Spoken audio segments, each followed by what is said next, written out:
గత అసెంబ్లీలో కానీ లేకపోతే వైసీపీ నేతలు చాలామంది పవన్ కళ్యాణ్ని అసెంబ్లీ గేటే దాటనివన్నారు. ఈరోజు ఏకంగా మంత్రి ఎట్లా తీసుకుంటున్నారు? అది ప్రజలే చెప్పేశారు కదండి. ఇప్పుడు దానికి పవన్ కళ్యాణ్ గారు ఏం సమాధానం చెప్పలేదు. ప్రజలే సమాధానం చెప్పారు. 21కి 21 తగ్గించి రెడ్ కార్పెట్ వేసి లోపల పంపించారు ప్రజలు.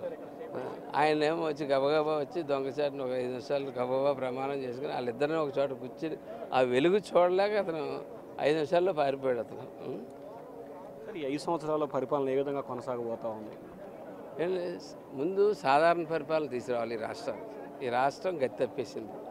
ముందు మౌలిక వసతులు సాధారణ పరిపాలన తీసుకొచ్చి దీన్ని ఒక రాష్ట్రాన్ని దీన్ని ఒక షేప్లో మామూలు పరిపాలన షేప్లోకి తీసుకొచ్చిన తర్వాత మిగిలిన అంశాల మీదకి వెళ్ళాలి. దానికి పాలనా దక్షత ఉన్న చంద్రబాబు సరిపోతారు. మంచి హృదయం ఉన్నటువంటి పవన్ కళ్యాణ్ గారు ఉన్నాడు. ఆయన దగ్గర కూడా మంచి శాఖలు ఉన్నాయి.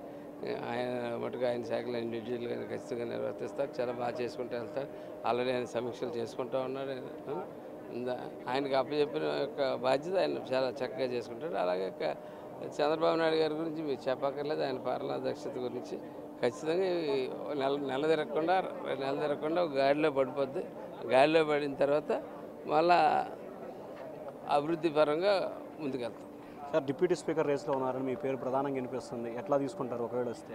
సార్, ఇప్పుడు అది వినపడతా ఉంది, కానీ అది మీడియాలో వస్తుంది తప్ప మా పార్టీ నుంచి నాకు ఎటువంటి ఇండికేషన్స్ ఆయన ఒకవేళ అది మా పార్టీకి అలర్ట్ అయితే అది నాకే వస్తే తప్పకుండా ఆ బాధ్యత ఆయన ఏ బాధ్యత చెప్పినా చేస్తాను.